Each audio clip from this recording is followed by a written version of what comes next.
तो हम आज अध्याय 1 से प्रारंभ करते हैं। तो भगवत गीता में जो पूरा 18 अध्याय है, इनको हम ब्रॉडली 3 भागों में कैटेगराइज कर सकते हैं, 3 भागों में विभाजित कर सकते हैं। पहले जो 6 अध्याय हैं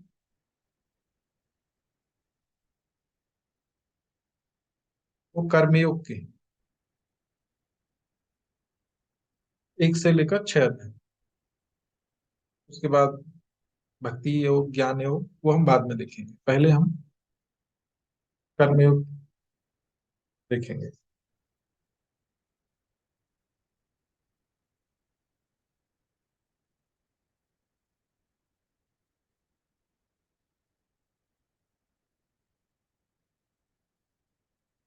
तो भगवत गीता, किसी भी जो शास्त्र का हम अध्ययन करते हैं, तो हमारे जो वैदिक शास्त्र हैं, तो हम कोई भी शास्त्र जब पढ़ते हैं तो शास्त्रों का महत्व हम मुख्यतः 3 प्रकार से समझ सकते हैं। पहला, साहित्यिक महत्व होता है, या ग्रामेटिकल, या उसका स्ट्रक्चरल इंपॉर्टेंस। जैसे कि भगवत गीता के बारे में देखें हम, तो भगवत गीता महाभारत का एक हिस्सा है। उसमें 18 अध्याय हैं, 700 श्लोक हैं। कौन से, किस व्यक्ति ने कितने श्लोक बोले हैं? जैसे धृतराष्ट्र ने 1 श्लोक कहा है, अर्जुन ने 85 श्लोक बोले हैं, संजय ने 40 बोले हैं, और श्री भगवान कृष्ण ने सबसे ज्यादा 574 श्लोक बोले हैं। और जो न्यूमेरिकल स्ट्रक्चरल चीजें होती हैं उसको हम इसमें रखते हैं। जैसे ग्रामेटिकल चीजें होंगी, कहाँ कौन सा श्लोक है, कौन सा छंद है। इस भगवत गीता के ज्यादातर श्लोक जो हैं वो अनुष्टुप छंद में है। इतना डिटेल में हमको अभी पढ़ने की या समझने की आवश्यकता नहीं है। जस्ट सुपरफिशियली मैं एक ओवरव्यू देने के लिए बता रहा हूँ। दूसरे पॉइंट होता है हमारा ऐतिहासिक या सामाजिक या दैनिक जीवन में उपयोगी शिक्षाएं। क्या क्या हम शास्त्रों से ले सकते हैं, हमारे काम की क्या है। तो इसमें भी हम 2 तरह से कैटेगराइजेशन कर सकते हैं शास्त्रों में। एक होता है प्रिस्क्रिप्टिव पोर्शन, एक होता है डिस्क्रिप्टिव पोर्शन। वो इसलिए क्योंकि एक डिस्क्रिप्शन होता है, जैसे आ, किसी कैरेक्टर ने क्या किया, उसने, जैसे महाराज युधिष्ठिर ने, युधिष्ठिर है, 5 भाई हैं, उनकी पत्नी द्रौपदी है, माता कुंती है, ऐसा डिटेल नॉलेज होता है। और दूसरा होता है प्रिस्क्रिप्टिव, जिससे हमको लेसन मिलता है कि हमें अपनी डेली प्रैक्टिकल लाइफ में क्या उसका यूज करना है और क्या हम उससे सीख सकते हैं। तो इसी तरह से कहते हैं कि everything in the scripture is not the teachings of the scripture. मतलब शास्त्रों में जो सब कुछ है, जितना भी कुछ है, आवश्यक नहीं है कि वो सब उसकी शिक्षाएं हों। कई बार चीजें हमें समझाने के लिए विस्तृत विवरण दिया जाता है। तो तीसरा जो होता है महत्व का, आध्यात्मिक। आध्यात्मिक अर्थात जो हमने कल चर्चा की थी, संबंध, अविधेय और प्रयोजन की। मतलब हम कौन है, हम आत्मा है, जीव है। भगवान कौन है, आत्मा और भगवान, मतलब जीव और भगवान या आत्मा और परमात्मा में क्या संबंध है, और जीव का भगवान के प्रति क्या कर्तव्य है, और हम भक्ति पथ में कैसे आगे बढ़ सकते हैं। भक्ति में क्या क्या अंग हमारे लिए सहायक है, इसका अध्ययन हम करेंगे आध्यात्मिक महत्व के स्तर से जब हम शास्त्रों को देखेंगे तब। तो अभी जो हम भगवत गीता का ये अध्ययन करने वाले हैं, स्टडी कर रहे हैं, इसमें हम मुख्यतः लास्ट 2 पॉइंट्स देखेंगे। क्योंकि हम अगर इसका ग्रामेटिकल स्ट्रक्चरल स्टडी करने का सोचें, तो चूंकि भगवत गीता पूरा संस्कृत में है, और संस्कृत का सभी को इतना डीप नॉलेज नहीं होता है, कहाँ क्या ग्रामर लगी हुई है, कौन सा संधि है, कौन सा छंद है, किस वर्ड का मीनिंग कहाँ कैसे क्या निकल रहा है, ये इतना ज्यादा इस पर हम चर्चा नहीं करेंगे। फिर भी अगर आप लोग इसको समझना चाहते हैं तो सभी के पास श्रीमद् भगवत गीता यथारूप होगी। आप उसमें देख सकते हैं, श्री गुरुपाद ने बड़ी ही सुंदर तरीके से एक एक श्लोक का वर्ड टू वर्ड मीनिंग दिया है, उसके बाद उसका अनुवाद दिया है, और फिर तात्पर्य दिया है। तो हम आज जैसे भगवत गीता का प्रथम अध्याय की शुरुआत करते हैं। सभी के पास भगवत गीता है?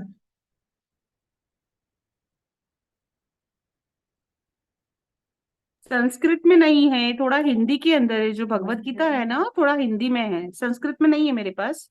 चलेगा क्या? हाँ चलेगा, कोई बात नहीं, आप उसको भी पढ़ सकते हैं।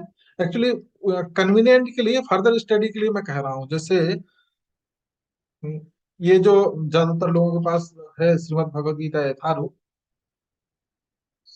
ऐसी भक्ति वेदांत स्वामी श्री प्रभुपाद जी ने जो लिखी हुई है, तो इसमें पूरा डिटेल इस तरह से दिया है। जैसे कोई भी हम श्लोक निकालते हैं, पहला श्लोक ही देखें, धृतराष्ट्र उवाच। आप लोगों के पास, उनके पास है, वो देख सकते हैं। तो इसमें पहले श्लोक दिया है, फिर उसका वर्ड टू वर्ड मीनिंग दिया है, एक एक शब्द का अर्थ दिया है, एक एक संस्कृत शब्द का हिंदी में अर्थ दिया है, फिर पूरे श्लोक का अनुवाद दिया है, और उसके बाद फिर तात्पर्य दिया है, अर्थात व्याख्या दी है, जिसमें उस पर्टिकुलर श्लोक का जो एक विशिष्ट श्लोक है उसका विवेचनात्मक अध्ययन हम लोगों को बताया जा रहा है, और अन्य शास्त्रों में साथ ही इसके कॉन्टेक्स्ट में, इस संदर्भ में क्या लिखा है वो भी प्रभुपाद जी ने बताया है। तो पहला श्लोक हम देखते हैं। धृतराष्ट्र उवाच, धर्म क्षेत्रे कुरुक्षेत्रे संवेतायोत्सवः मां काः पांडवश्चैव किम अकुर्वत संजय। धृतराष्ट्र ने कहा, हे संजय, धर्मभूमि कुरुक्षेत्र में युद्ध की इच्छा से एकत्र हुए मेरे तथा पांडु के पुत्रों ने क्या किया। तो जैसा हमने कल देखा था, भगवत गीता जो है धृतराष्ट्र और संजय के बीच मूल रूप से भगवान श्री कृष्ण और अर्जुन के बीच का वार्तालाप है। लेकिन श्री कृष्ण और अर्जुन के बीच जो बातचीत हुई है वो धृतराष्ट्र को संजय बताते हैं। इसलिए शुरुआत में हम देखेंगे धृतराष्ट्र उवाच, फिर हम देखेंगे संजय उवाच। जब संजय बोलेंगे तो संजय फिर बताएंगे कि कहीं कहीं जब अर्जुन बोलेंगे तो आएगा फिर अर्जुन उवाचा, और जब भगवान श्री कृष्ण बोलेंगे तो आएगा श्री भगवान उवाचा। तो इसमें देख सकते हैं कि जैसे धृतराष्ट्र पूछ रहे हैं संजय से कि धर्मभूमि कुरुक्षेत्र में युद्ध की इच्छा से एकत्र हुए मेरे तथा पांडु के पुत्रों ने क्या किया। तो कॉमन सेंस की बात है, युद्ध क्षेत्र में गए हैं, युद्ध करने के लिए गए हैं, तो युद्ध ही करेंगे। तो फिर इसमें पूछने की क्या आवश्यकता है कि क्या किया मेरे पुत्रों ने और पांडु के पुत्रों ने।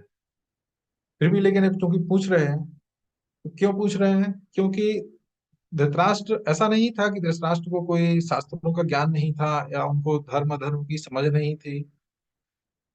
धृतराष्ट्र भी काफी विद्वान थे, धर्म अधर्म के विषय के बारे में वो भी समझते थे। तो यहाँ पे जैसे धर्म क्षेत्र जो शब्द प्रयोग किया है, धर्म क्षेत्र कुरुक्षेत्र, कुरुक्षेत्र जो है वो धर्म क्षेत्र है, उसका धार्मिक महत्व है काफी, बहुत बड़ा तीर्थ माना जाता है उसको। तो धृतराष्ट्र का मानना ये है कि ऐसा तो नहीं कि अर्जुन ने और दुर्योधन ने, मतलब पांडवों ने और दुर्योधन ने आपस में संधि कर ली। मतलब मेरे दुर्योधन जो युद्ध का आकांक्षी था, पांडवों के लिए कुछ भी देने के लिए तैयार नहीं था, सुई की नोक बराबर भी भूमि देने के लिए तैयार नहीं था, ऐसा तो नहीं कि उसने संधि कर ली। अंदर से धृतराष्ट्र चाहता था कि युद्ध हो। हालांकि वो ये भी जानता था कि क्योंकि धर्म क्षेत्र में युद्ध हो रहा है, और धर्म के साथ जो पांडव हैं वो धर्म के पथ पर हैं, और दुर्योधन जो है वो गलत रास्ते पर है। तो स्वाभाविक है जीत जो होगी, विजय जो होगी वो पांडवों की ही होगी। लेकिन कई बार ऐसा होता है हमारे जीवन में कि हमको पता होता है सही क्या है गलत क्या है, उसके बाद भी हम सही को छोड़कर गलत का चुनाव करते हैं। ऐसा ही धृतराष्ट्र कर रहे हैं। धृतराष्ट्र को पता है कि ठीक क्या है, उचित क्या है, अनुचित क्या है, उसके बाद भी वो दुर्योधन की पापपूर्ण महत्वाकांक्षा को बढ़ावा देकर उसकी पूर्ति के लिए प्रयास कर रहे हैं। ऐसा क्यों? ऐसा होता है मोह और अहंकार के कारण। तो धृतराष्ट्र का एक तो दुर्योधन के प्रति मोह और दुर्योधन का अहंकार। और दुर्योधन का अहंकार तो है ही, साथ ही इसको धृतराष्ट्र को अपने मोह से भी अहंकार से भी मोह हो जाता है। एक तो मोह अलग चीज होती है, अहंकार अलग होता है। और कभी कभी हमें अपने अहंकार से इतना मोह हो जाता है कि हमें पता होता है कि सत्य क्या है, असत्य क्या है, सही क्या है, गलत क्या है। लेकिन चूंकि हमारे ईगो पॉइंट पे बात आ जाती है, प्रतिष्ठा का बिंदु हम किसी वस्तु को बना लेते हैं, तो फिर हम जानबूझकर जानते हुए भी उसको हम स्वीकार नहीं करते। गलत होने पर भी हम अपनी बात को पुष्ट करने का प्रयास करते हैं। तो फिर एक बात और यहाँ पे आती है, धृतराष्ट्र ने पूरा भगवत गीता में सिर्फ एक ही श्लोक बोला है, और वो भी शुरुआत में बोला है। तो भगवत गीता जैसा पवित्र ग्रंथ, इतना बड़ा भगवत ज्ञान के विषय में बताने वाला ग्रंथ, इसकी शुरुआत धृतराष्ट्र जैसे कलुषित बुद्धि वाले व्यक्ति से क्यों हो रही है? धृतराष्ट्र की को क्यों शुरुआत में कहलवा जा रहा है? तो एक चीज और हमको यहाँ पर देखना चाहिए कि जैसे भगवत गीता में 18 अध्याय हैं, लेकिन जब अर्जुन और कृष्ण के बीच, श्री कृष्ण के बीच में बात हो रही थी, वार्तालाप हुआ है, तो वहां पर भगवान ने ऐसा नहीं कहा कि अथ प्रथमो अध्याय, अथ एकादशो अध्याय। ऐसा नहीं, बात उनकी कंटिन्यूएशन में हुई है। लेकिन जब व्यासदेव ने इसका कंपाइलेशन किया है, तो फिर हमारे समझने के लिए इसको चैप्टर वाइज थीमेटिकली कैटेगराइज कर दिया, अलग अलग श्रेणियों में विभाजित कर दिया। ये प्रथम अध्याय, द्वितीय अध्याय, अर्जुन विषाद योग, इस तरह से अलग अलग अध्याय के नाम दिए। तो जो धृतराष्ट्र से शुरुआत हो रही है वो हमको स्टोरी लाइन समझाने के लिए है। तो स्टोरी लाइन समझाने के लिए, और दूसरा शुरुआती प्रश्न से हो रही है, तो एक सस्पेंस बनाने के लिए, जिज्ञासा बढ़ाने के लिए हमारी, कि अब आगे क्या होने वाला है।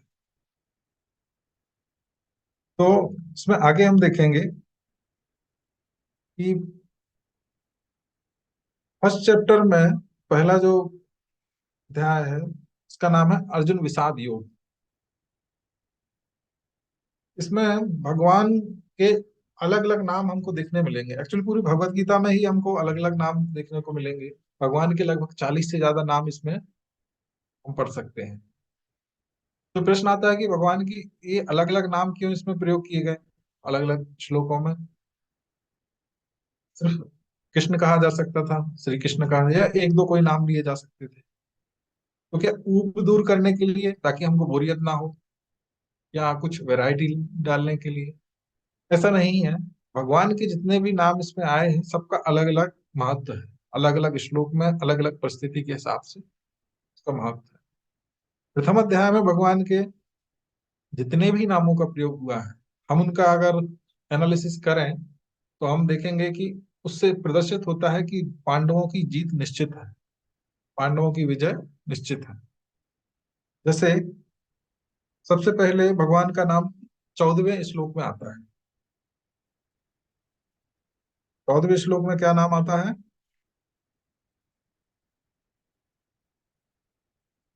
माधव। श्लोक क्या है?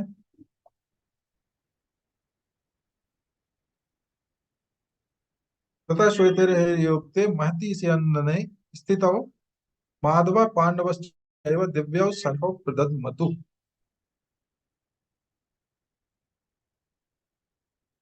इसके पहले हम थोड़ा सा ये देखते हैं कि पहले श्लोक में तो धृतराष्ट्र ने पूछा क्या हो रहा है संजय से। तो फिर संजय उत्तर दे रहे हैं। और संजय फिर उत्तर में क्या देते हैं, समझाते हैं क्या वहां पे चल रहा है। मतलब सबसे पहले दुर्योधन के बारे में बताते हैं। दुर्योधन ने सारी व्यूह रचना देखी, फिर वो कैसे द्रोणाचार्य के पास जाता है, द्रोणाचार्य से बात करता है, उनको समझाता है कि यहाँ पर हम जो युद्ध के लिए इकट्ठे हुए हैं, सामने वाली पार्टी में कौन कौन है, भीम के बारे में बताता है, अर्जुन के बारे में बताता है। साथ ही फिर अपने दल के बारे में भी बताता है कि हमारे यहाँ कौन है। शुरुआत वो द्रोणाचार्य से ही कहता है, भगवान भीष्मश्च कर्णश्च। सबसे पहले द्रोणाचार्य के बारे में कहता है कि आप हैं हमारी आर्मी में। भगवान मतलब आप, भीष्म, समय भीष्म है, कर्णश्च, कर्ण है। तो इस तरह से, हालांकि दुर्योधन भी आशंकित है कि हम जीत पाएंगे या नहीं, विजय हमारी होगी या नहीं, क्योंकि वो भी जानता है कहीं ना कहीं कि हम गलत कर रहे हैं। फिर भी लेकिन युद्ध क्षेत्र में चूंकि वो आया है, तो वो सिर्फ अपने अहंकार से आया, स्वयं तो इतना सक्षम है नहीं कि पांडवों से युद्ध कर सके, कि लड़ सके। तो इन लोगों को एग्रावेट कर रहा है, मतलब उकसाने वाली स्थिति निर्मित कर रहा है। तो द्रोणाचार्य को वो बताता है कि धृष्टद्युम्न के बारे में बताता है। धृष्टद्युम्न कौन थे? राजा द्रुपद के पुत्र, द्रौपदी के भाई। उनके बारे में बताता है। स्टोरी आपने सुनी होगी कि धृष्टद्युम्न का जन्म जो हुआ था वो यज्ञ की अग्नि से हुआ था, और वो उसका जन्म ही द्रोणाचार्य का वध करने के लिए हुआ है। और ये बात जानते हुए भी द्रोणाचार्य ने उसको अपना शिष्य स्वीकार किया था। तो दुर्योधन एक तरह से द्रोणाचार्य को उनकी गलती का एहसास कराना चाहता है कि देखिए, जो व्यक्ति जिसका जन्म ही आपकी मृत्यु के लिए हुआ है, का वध करने के लिए हुआ है, आपने जानबूझकर उसको शास्त्रों की, शस्त्रों की दोनों शिक्षाएं दी। दूसरा फिर हम देखते हैं अध्याय 2, गीता का सार। इसमें है कुल 72 श्लोक। अध्याय 3, इसका नाम है कर्मयोग। इसमें है कुल 43 श्लोक। चौथे अध्याय का नाम है दिव्य ज्ञान, जिसमें है कुल 42 श्लोक। पांचवें अध्याय में है 29 श्लोक, जिसका नाम है कर्मयोग, कृष्ण भावना भावित कर्म।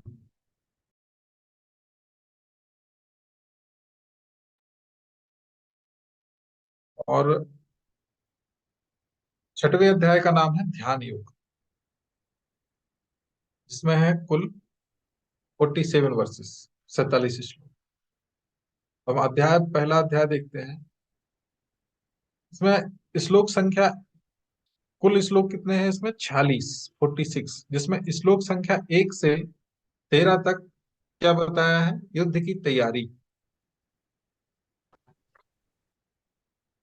और श्लोक संख्या 14 से 20 तक क्या है? विजय के संकेत। विजय के संकेत अर्थात संजय जब उसका डिस्क्रिप्शन देते हैं धृतराष्ट्र को,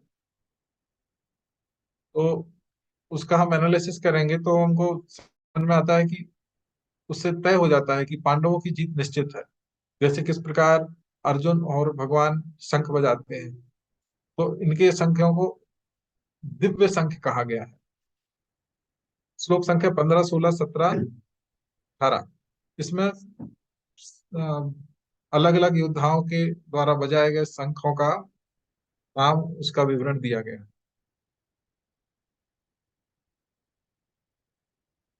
फिर श्लोक संख्या 21 से 27 तक कृष्ण भक्त वत्सल के रूप में।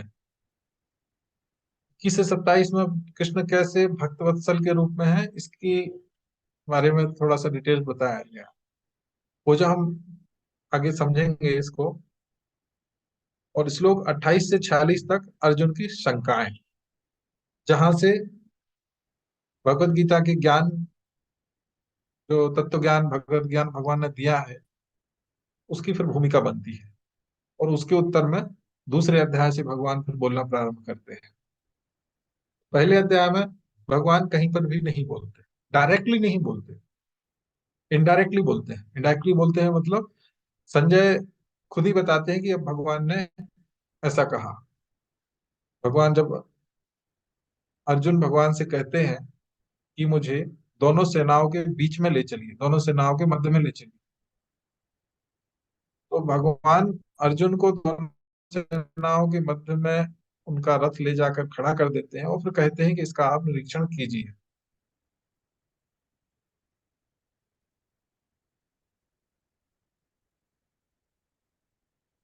1 से लेकर 13 श्लोक तक युद्ध की तैयारी हो रही है।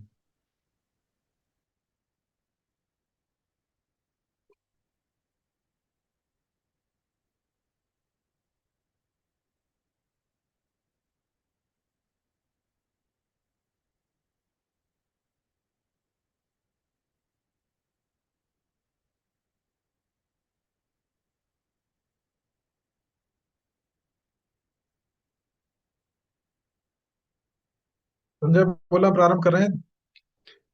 संजय उवाच, तु पांडवानीकम व्यूढ़म दुर्योधनस्तदा आचार्य उपसंगम्य राजा वचनम अब्रवीत। के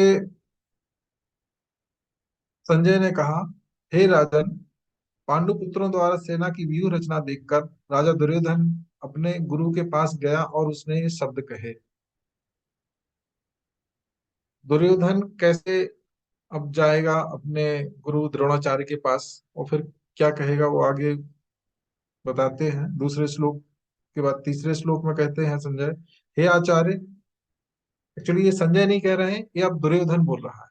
जैसे संजय ने तो कह दिया कि दुर्योधन जाके अपने गुरु से ये कहने वाले हैं, ये वचन बोले, तो अब दुर्योधन क्या कह रहा है आचार्य द्रोण से। हे आचार्य, पांडु पुत्रों की विशाल सेना को देखें। जैसे आपके बुद्धिमान शिष्य द्रुपद के पुत्र ने इतने कौशल से व्यवस्थित किया है। बुद्धिमान शिष्य द्रुपद के पुत्र मतलब धृष्टद्युम्न, क्योंकि पांडवों की तरफ से जो सेनापति था वो धृष्टद्युम्न था। तो इसके तात्पर्य में प्रभुपाद जी लिखते हैं, परम राजनीतिज्ञ दुर्योधन महान ब्राह्मण सेनापति द्रोणाचार्य के दोषों को इंगित करना चाहता है। वही कि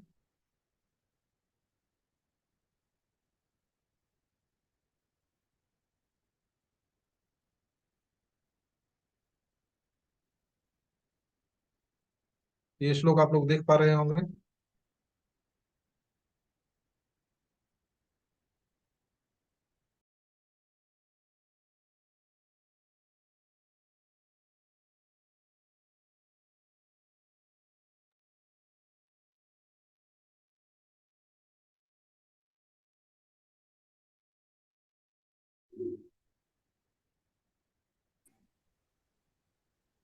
उसके बाद फिर अलग अलग वर्णन आता है। जैसे चौथे श्लोक में, इस सेना में भीम तथा अर्जुन के समान युद्ध करने वाले अनेक वीर धनुर्धर हैं तथा महारथी योद्धा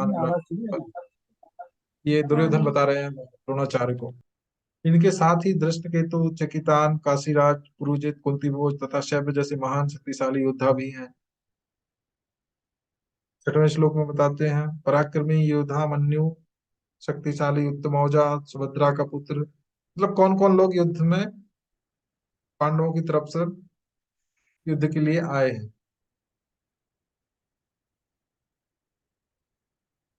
पहले दुर्योधन पांडवों की सेना का विवरण देता है द्रोणाचार्य को, और उसके बाद फिर अपने स्वयं के पक्ष का विवरण देता है। 7वें श्लोक से क्या कहता है, किंतु हे ब्राह्मण श्रेष्ठ, आपकी सूचना के लिए मैं अपनी सेना के उन नायकों के विषय में बताना चाहूंगा जो मेरी सेना को संचालित करने में विशेष रूप से निपुण है। मेरी सेना में स्वयं आप, भीष्म, कर्ण, कृपाचार्य, अश्वत्थामा, विकर्ण तथा सोमदत्त का पुत्र भूरिश्रवा आदि हैं जो युद्ध में सदैव विजयी रहे हैं। ऐसे अन्य अनेक वीर भी हैं जो मेरे लिए अपना जीवन त्याग करने के लिए उद्यत हैं। वे विविध प्रकार के हथियारों से सुसज्जित हैं और युद्ध विद्या में निपुण हैं। तो क्या द्रोणाचार्य को पता नहीं होगा कि कौरवों की तरफ से कौन कौन युद्ध कर रहा है, जो दुर्योधन उनको बताने के लिए गया है? तो वास्तव में दुर्योधन ये द्रोणाचार्य को बताने के लिए नहीं गया है, ये उनको बताकर स्वयं अपने आप को समझाने की कोशिश कर रहा है, अपना मनोबल बढ़ाने का प्रयास कर रहा है, अपने अहंकार को पुष्ट करने का प्रयास कर रहा है कि हमारी सेना में ऐसे ऐसे महारथी हैं, तो हम अवश्य जीत होगी हमारी।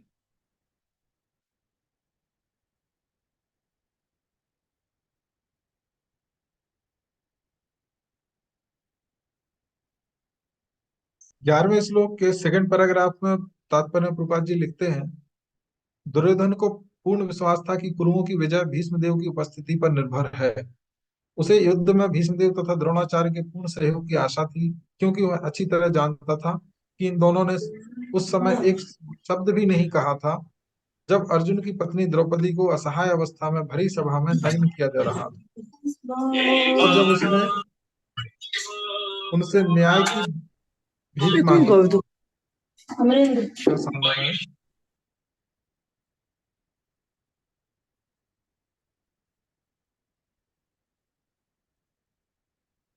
यह जानते हुए भी कि इन दोनों सेनापतियों के मन में पांडवों के लिए स्नेह था, दुर्योधन को आशा थी कि वे स्नेह को उसी तरह त्याग देंगे जिस तरह उन्होंने युद्ध क्रीड़ा के अवसर पर किया था। तो हालांकि द्रोणाचार्य का प्रिय शिष्य था अर्जुन, और पांडव जो थे वो द्रोणाचार्य की भी प्रिय थे और भीष्मदेव के भी प्रिय थे। और कौरवों की तरफ से लड़ने वाले योद्धाओं में अगर कर्ण को छोड़ दिया जाए तो ये दोनों ही महत्वपूर्ण योद्धा है, भीष्म पितामह और द्रोणाचार्य। और ये दोनों ही, इनका झुकाव पांडवों की तरफ था। लेकिन फिर भी दुर्योधन को इस बात का विश्वास है कि वो जीत जाएगा इनके साथ और ये उसकी विजय में सहयोगी बनेंगे। क्यों? क्योंकि उसने जब राजकुरु सभा में द्रौपदी का वस्त्र हरण करने का कुत्सित प्रयास किया था, तो उसका इस पाप कृत्य पर उस समय ना तो द्रोणाचार्य कुछ बोले थे और ना ही भीष्म कुछ बोले थे। तो उसको उम्मीद है, उसको आशा है कि यहाँ पर भी ये लोग उसका सहयोग करेंगे। इससे हमको एक लेसन ये मिल सकता है, ये हम सीख सकते हैं कि जब हम उपद्रवी या उद्दंड बच्चों को उनकी अनावश्यक मांग पूरी करते हैं या कुछ वो उत्पात करते हैं, उपद्रव करते हैं, और उस समय हम अगर चुप रहें, मौन रहें, कुछ ना करें, तो उससे उनको प्रोत्साहन मिलता है। तो हमें चाहिए कि अगर हम कुछ ऐसा गलत होते हुए देखते हैं तो हमें उसको शुरुआत में ही रोक देना चाहिए, नहीं तो उससे फिर उनको आगे और ऐसे कृत्य करने में प्रोत्साहन मिलता है। आगे फिर श्लोक संख्या 14 से 20 तक विजय के संकेत। तो 14वें श्लोक में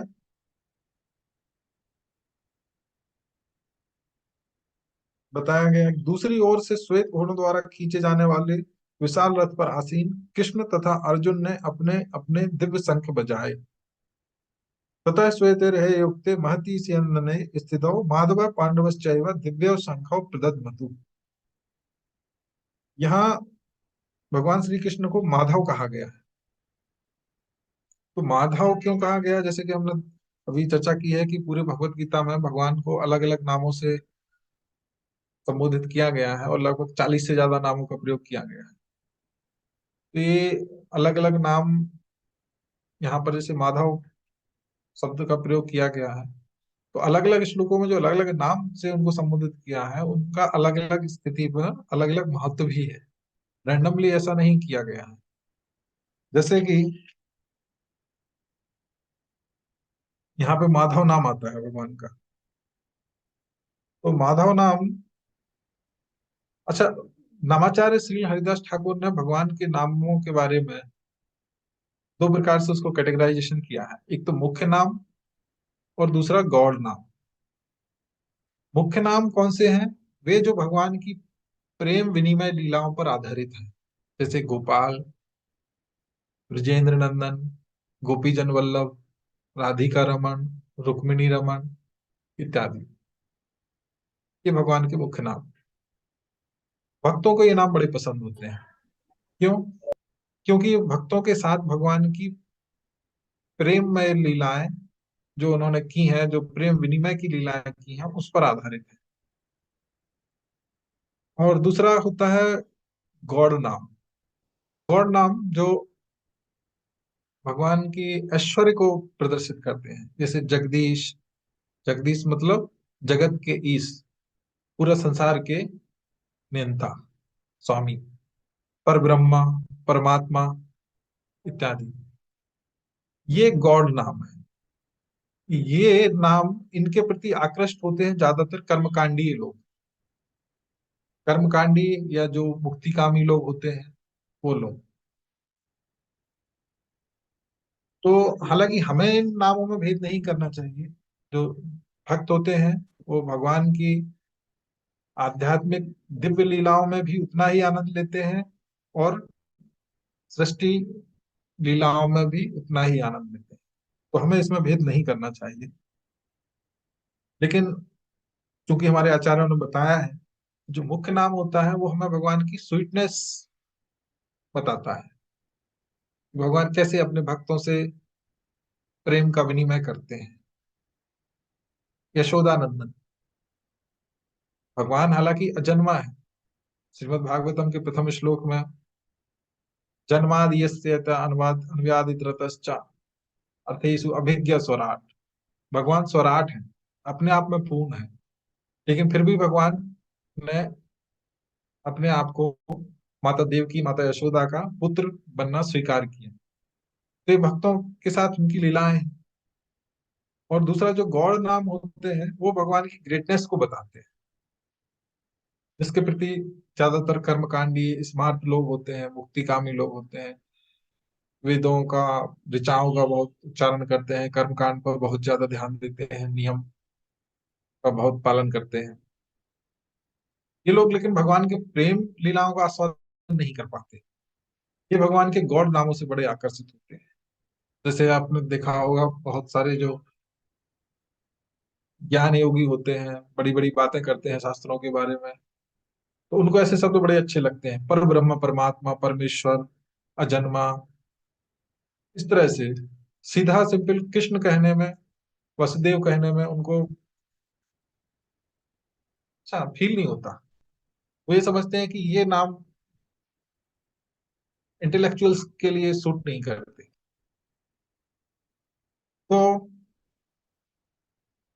भगवत गीता में यहाँ पर जो भी 14वें श्लोक में भगवान का नाम बताया गया माधव, माधव नाम का क्या तात्पर्य है? माधव का अर्थ होता है, माँ मतलब होता है लक्ष्मी जी, श्री, और धव मतलब टी। तो जो लक्ष्मीपति है वो माधव है। तो जहां लक्ष्मी है, अब यहाँ पर ऐसा क्यों कहा गया है? दूसरी ओर से श्वेत घोड़ों द्वारा खींचे जाने वाले विशाल रथ पर आसीन कृष्ण तथा अर्जुन ने अपने अपने दिव्य शंख बजाए। यहाँ पर कृष्ण को माधव कहा गया है, और लक्ष्मीपति। जहाँ लक्ष्मी जी होंगी वहां सौभाग्य होगा। लक्ष्मी जी कहाँ होंगी? जहां लक्ष्मीपति होंगे। और जहां सौभाग्य होगा वहां विजय होगी। और संजय जो ये श्लोक बोल के बता रहे हैं धृतराष्ट्र को, तो इनडायरेक्टली वो इंडिकेट कर रहे हैं कि पांडवों की विजय निश्चित है। क्यों? क्योंकि उनके साथ माधव है, लक्ष्मीपति है, सौभाग्य की देवी के पति हैं, जो साक्षात भगवान श्री कृष्ण है। इसी तरह माधव शब्द हमको 36वें श्लोक में जब अर्जुन बोलते हैं, तो वो भी भगवान को माधव से संबोधित करते हैं, माधव नाम से संबोधित करते हैं। ब्रह्मा जी ने भी 10वें स्कंद में माधव शब्द का प्रयोग किया है भगवान के लिए। वहां पर उसका अर्थ लिया गया है, जो मतलब जिसके भक्त कभी खोते नहीं है। खोते नहीं है मतलब हम्म,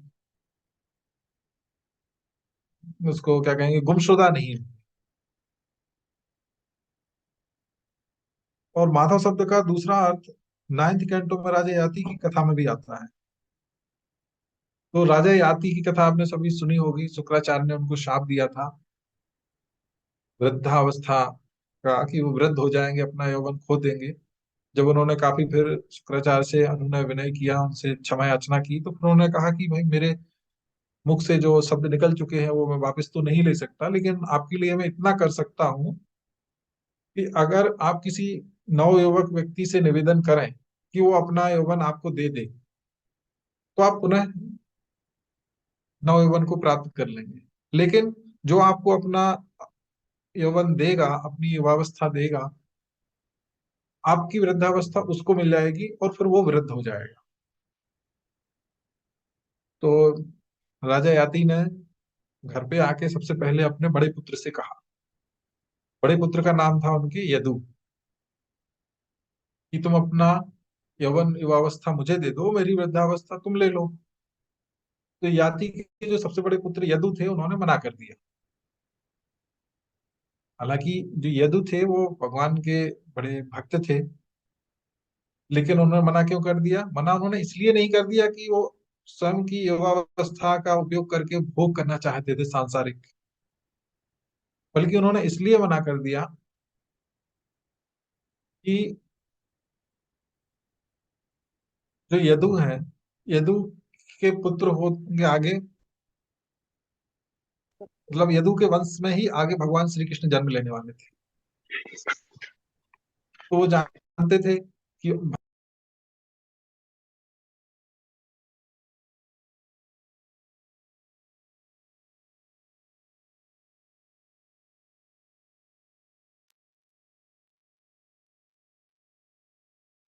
तो राजा याति के बड़े पुत्र यदु ने मना कर दिया राजा याति को अपना यौवन देने से, क्योंकि वो जानते थे कि मेरे वंश में आगे भगवान श्री कृष्ण जन्म लेने वाले हैं, और अगर मैंने अभी वृद्धावस्था ले ली तो फिर मेरे वंश आगे नहीं बढ़ेगा, पुत्र नहीं होंगे, तो फिर भगवान की लीला में बाधा होगी।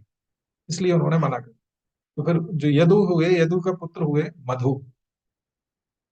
तो भगवान को यदु के वंश में आने की वजह से यादव भी कहते हैं, और यदु के पुत्र हुए मधु, और उनसे आगे फिर वंश परंपरा बढ़ी, उसमें भगवान आए हैं, उस वजह से भगवान को माधव भी कहते हैं। तो आचार्यों ने ये अलग अलग शब्द, माधव शब्द की अलग अलग व्याख्या की है। इसके बाद 15वें श्लोक में हम देखते हैं तो भगवान का नाम ऋषिकेश बताया है।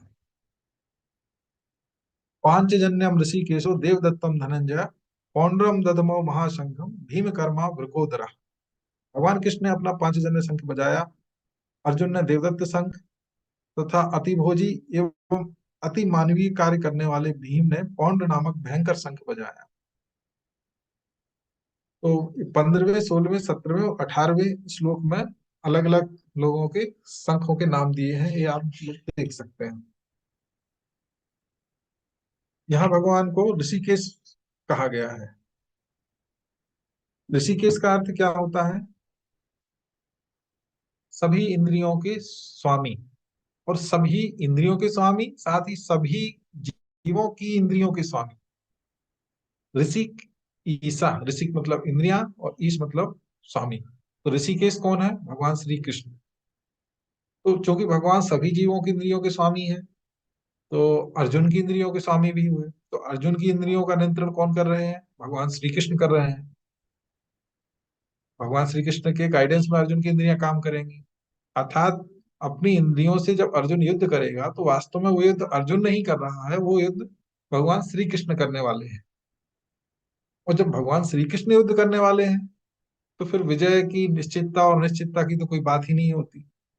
तय है फिर कि भगवान श्री कृष्ण जब स्वयं युद्ध करने वाले हैं तो फिर वो जीतने वाले हैं। जिस पक्ष में वो रहेंगे तो उस पक्ष में विजय निश्चित है। यही बात स्पष्ट रूप से संजय भगवत गीता के अंतिम श्लोक में कहता है, यत्र योगेश्वरो पार्थो यत्र योगेश्वर धनुर्धरा तत्र श्री विजय नीतिर्मतिर्मम भूति ध्रुवा मतिर्मम। मतलब जहाँ योगेश्वर कृष्ण है और पार्थ धनुर्धर है, तो वहां पर विजय निश्चित है। अंतिम श्लोक में संजय स्पष्ट रूप से कह देते हैं धृतराष्ट्र को। अभी स्पष्ट रूप से नहीं कह रहा है, अभी इनडायरेक्टली धीरे धीरे बता रहा है, क्योंकि अभी से अगर कह देंगे तो फिर आगे धृतराष्ट्र सुनने की कैपेसिटी में नहीं बचेंगे। आगे का हाल क्या है, भगवत गीता जो आगे होने वाली है, सुनाई जाने वाली है, वो सुनने की अवस्था में ही नहीं वो रह पाएंगे।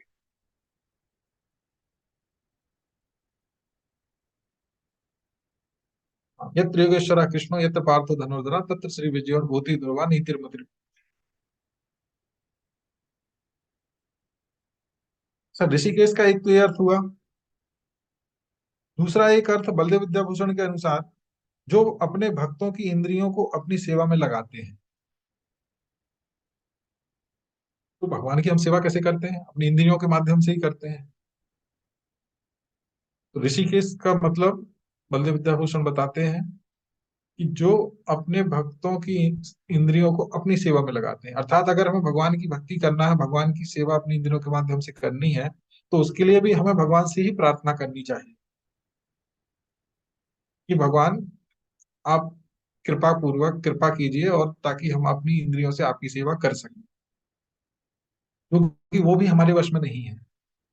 वास्तव में देखा जाए तो भक्ति हम भगवान की कृपा से ही भक्ति कर सकते हैं। जब तक भगवान ना चाहें हम कर नहीं सकते। लेकिन भगवान के चाहे बिना हम चाहे जरूर सकते हैं, क्योंकि भगवान ने हमें फ्री विल दिया है। हालांकि भगवान वही करेंगे जो हम चाहेंगे, लेकिन जब हम चाहेंगे और उसके लिए प्रयास करेंगे। इसके बाद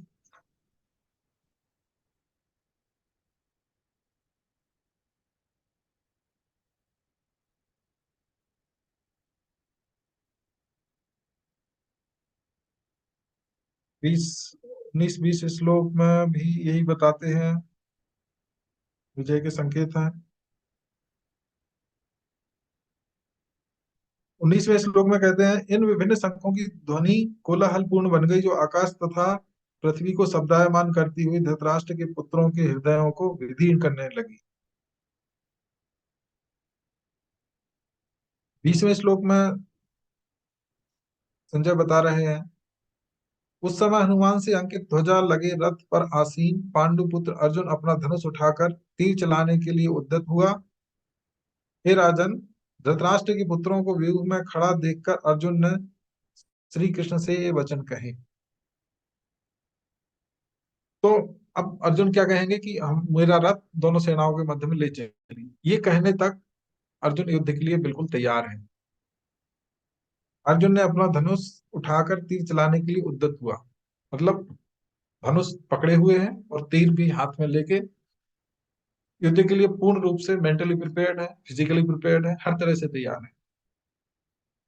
अब ये क्या कहेंगे कि मेरे रथ को दोनों सेनाओं के मध्य में ले चलिए, ताकि मैं एक ओवरव्यू ले लूं, थोड़ा सा समझ लूं।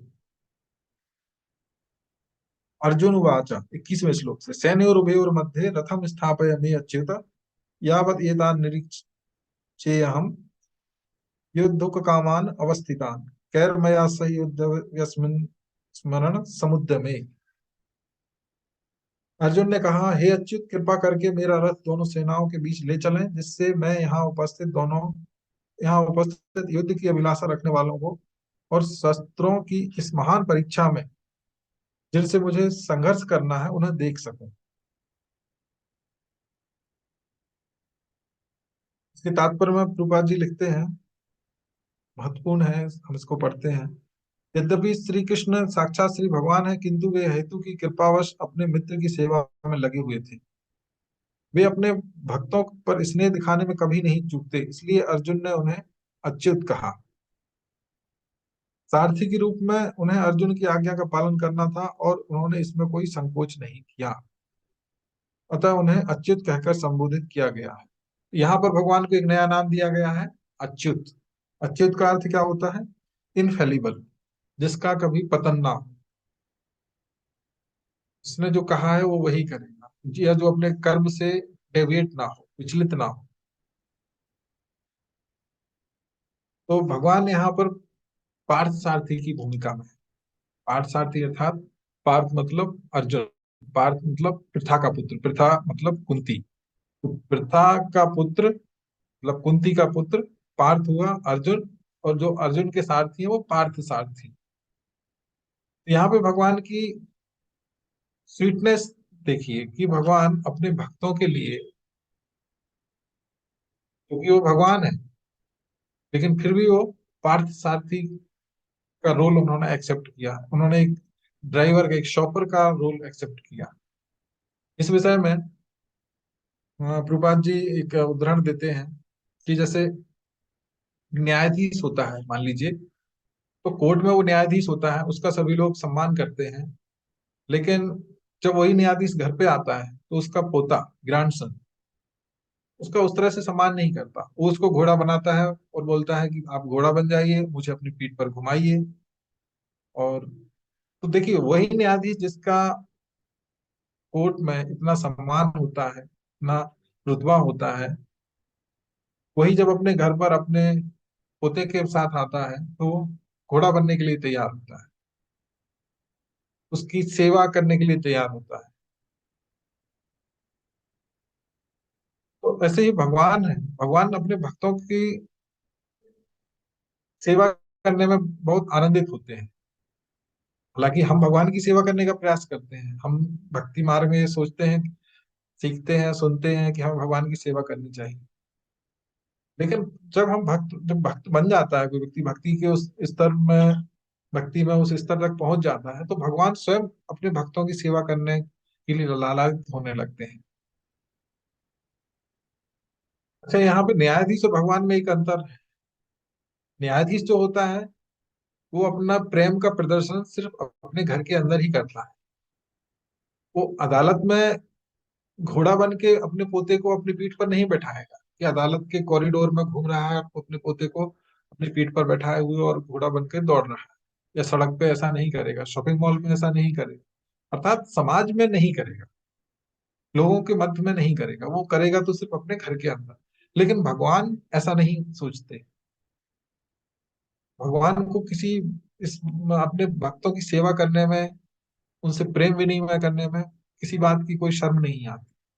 यहाँ भगवान लाखों सैनिकों के समक्ष अर्जुन के सारथी बनने को तैयार हुए। ये भगवान की हम महानता देख सकते हैं।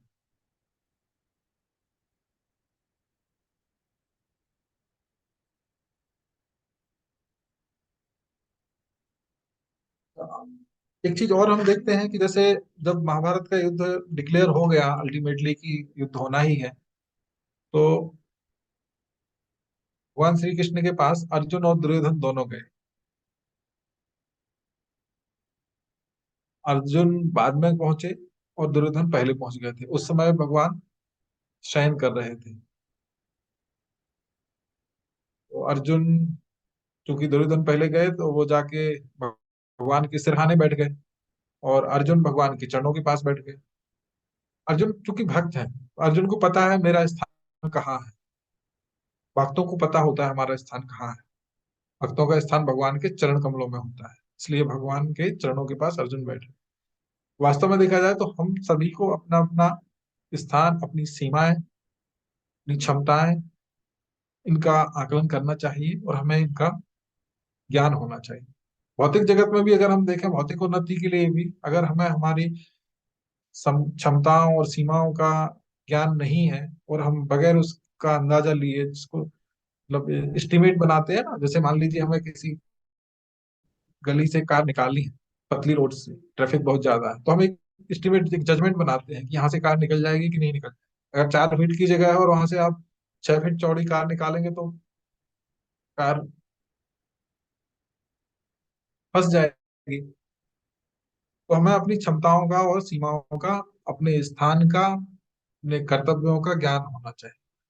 तो अर्जुन को ये पता था कि वो भक्त है और भगवान के श्री चरणों में उनका स्थान है। तो अर्जुन वहां जाके बैठे। जैसे ही भगवान की निद्रा खुली, तो स्वाभाविक है व्यक्ति जब जागेगा तो सबसे पहले उसकी नजर अपने पैरों की तरफ ही जाती है। तो सबसे पहले भगवान ने अर्जुन को देखा, पूछा, फिर दुर्योधन को भी देखा, बोले अरे आप दोनों यहाँ आए हैं। दोनों उसके आने का प्रयोजन पूछा। प्रयोजन दोनों का एक ही था। क्या था? महाभारत की युद्ध में दोनों भगवान श्री कृष्ण का सहयोग लेना चाहते थे। तो भगवान ने कहा, "अब चूंकि दोनों आप लोग एक ही उद्देश्य से आए हैं, तो अब दोनों की सहायता मैं कैसे करूं? तो मैं एक काम करता हूँ, एक तरफ मैं अपनी सारी सेना रख देता हूँ और एक तरफ मैं रहूंगा, लेकिन मेरी एक शर्त रहेगी कि मैं युद्ध नहीं करूंगा। अब आप दोनों चुन लीजिए।" तो पहले इसका अवसर उन्होंने अर्जुन को दिया। दुर्योधन ने कहा कि पहले तो मैं आया हूँ, अवसर चुनने का पहले मुझे मिलना चाहिए, क्योंकि दुर्योधन को आशंका थी कि ऐसा ना हो कि अर्जुन सेना ले ले। तो भगवान ने कहा नहीं, क्योंकि मैंने पहले अर्जुन को देखा है, इसलिए पहला अवसर अर्जुन को दिया जाए। और अर्जुन छोटा भी है उम्र में, तो पहला अवसर अर्जुन को दिया जाएगा। तो वास्तव में भगवान अर्जुन का, या अपने अर्जुन चूंकि उनके भक्त हैं, तो अपने भक्तों की ख्याति बढ़ाना चाहते थे, अपने भक्तों की मनोभाव, मनोदशा को प्रदर्शित करना चाहते थे कि भक्त उनके कैसे होते हैं। अब वो हमको आगे पता चलेगा कैसे होते हैं। जब अर्जुन से पूछा कि क्या चाहिए, तो उन्होंने बगैर किसी सोच विचार के उन्होंने सीधा कह दिया कि हमको सिर्फ आप चाहिए। मतलब जो भगवान के भक्त होते हैं, शुद्ध भक्त होते हैं, वो किसी भी बाहरी प्रलोभन में नहीं आते और हर परिस्थिति में वो भगवान को ही चुनते हैं, भगवान का ही चयन करते हैं, भगवान को कभी छोड़ते नहीं। थोड़ी देर के लिए अगर हम कल्पना करें कि अर्जुन और दुर्योधन की जगह, दुर्योधन के साथ अर्जुन की जगह हम होते तो हम क्या करते? हम भी यही सोचते कि भाई, जब भगवान, माना कि भगवान भगवान है, कृष्ण भगवान है, लेकिन अगर उनको लड़ना ही नहीं है, उनको अस्त्र शस्त्र चलाना ही नहीं है, तो फिर वो हमारे किस काम के? फिर तो वो हमारे लिए यूजलेस हो गए। बिना गोली की बंदूक क्या करेगी, क्या काम? तो अपन तो यही सोचते हैं हम सभी लोग। लेकिन अर्जुन ने फिर भी भगवान को ही स्वीकारा, भगवान को ही चुना। तो दुर्योधन बड़ा प्रसन्न हो गया कि ये अच्छा मूर्ख मिला, इसने तो इनको ले लिया। अब ठीक है, अर्जुन, दुर्योधन ने कहा, अब जब इन्होंने आपको ले लिया है, तो आपकी आज्ञा का पालन करते हुए मैं आपकी सेना को ले लेता हूँ। वो प्रणाम करके आ गया। तो इस तरह से अंत में तीनों लोग प्रसन्न थे। दुर्योधन भी प्रसन्न था, अर्जुन भी प्रसन्न था, और भगवान भी प्रसन्न थे। लेकिन तीनों की प्रसन्नता के कारण अलग अलग थे। तो भगवान को देखिए, भगवान ने, जनरली ऐसा मटेरियल वर्ल्ड में नहीं होता, दो लोग इलेक्शन में खड़े हैं तो कोई एक दुखी होगा, एक सुखी होगा। जो जीतेगा वो सुखी होगा, जो हारेगा वो दुखी होगा। लेकिन भगवान ने दोनों को सुखी कर दिया, दोनों को प्रसन्न कर दिया। अर्जुन ये सोचकर प्रसन्न है कि हमें तो भगवान चाहिए थे, भगवान हमारे साथ आ गए। दुर्योधन ये सोचकर प्रसन्न है कि अच्छा हुआ, ये मूर्ख ने भगवान को चयन कर लिया, और भगवान की सारी सेना मुझे मिल गई। तो भगवान की लीलाएं अनंत है। भगवत गीता पर भी चर्चा, जैसे अभी शुरुआत में कहा था मैंने, कि हम एक श्लोक पर अनेक अनेक वर्षों तक चर्चा कर सकते हैं। अभी चूंकि ये 2 मिनट बाद फिर से सेशन आउट हो जाएगा, तो आज की कक्षा हम यहीं पर समाप्त करते हैं। अगर किसी का कोई डाउट हो, कोई प्रश्न हो, तो आप लोग ग्रुप में उसको टाइप कर सकते हैं स्पष्ट रूप से। नेक्स्ट सेशन में उसका हम उत्तर देने का प्रयास करें।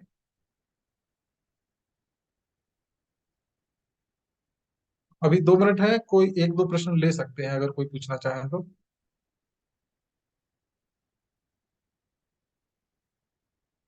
हाँ, अनम्यूट करके बोलिए जो प्रश्न अगर कोई पूछना चाह रहे हैं।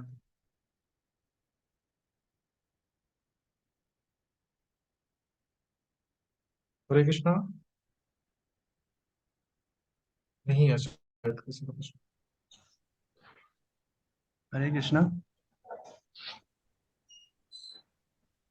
उमेश हरे कृष्णा प्रभु जी। टकलानी प्रभु है ना? जी प्रभु जी, मेरा एक ये क्वेश्चन था। जैसे अभी आपने हमें बताया कि दुर्योधन और अर्जुन दोनों ही भगवान के पास गए और अपनी अपनी इच्छा मांगी।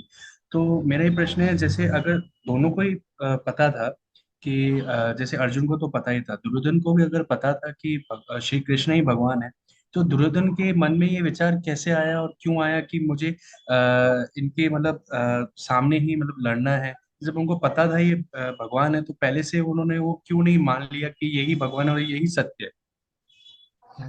एक्चुअली ये प्रश्न अभी शुरुआत में जो हमने चर्चा की थी, कि धृतराष्ट्र के साथ भी यही स्थिति है। धृतराष्ट्र भी जानता है, लेकिन फिर भी धृतराष्ट्र इस बात को स्वीकार नहीं कर पा रहा। तो वो दो कारण उसके बीच में आते हैं, एक तो अहंकार, और दूसरा दुर्योधन का अहंकार उसको इस बात की स्वीकृति नहीं देता है। जैसे जब भगवान श्री कृष्ण शांति दूत बनकर गए थे दुर्योधन के पास, तो दुर्योधन ने उन्हीं को बंदी बनाने का आदेश दे दिया था। तो भगवान ने कहा कि आइए, मुझे बंदी बना लीजिए, अगर आप ये कर सकते हैं तो। अभी टाइम खत्म होने वाला है। बाकी अगर किसी का प्रश्न हो तो ग्रुप पर डाल सकते हैं, नेक्स्ट सेशन में उस पर हम चर्चा करेंगे। हरे कृष्णा। जगत गुरु श्री प्रभुपाद की जय। ग्रंथराज श्रीमद् भगवत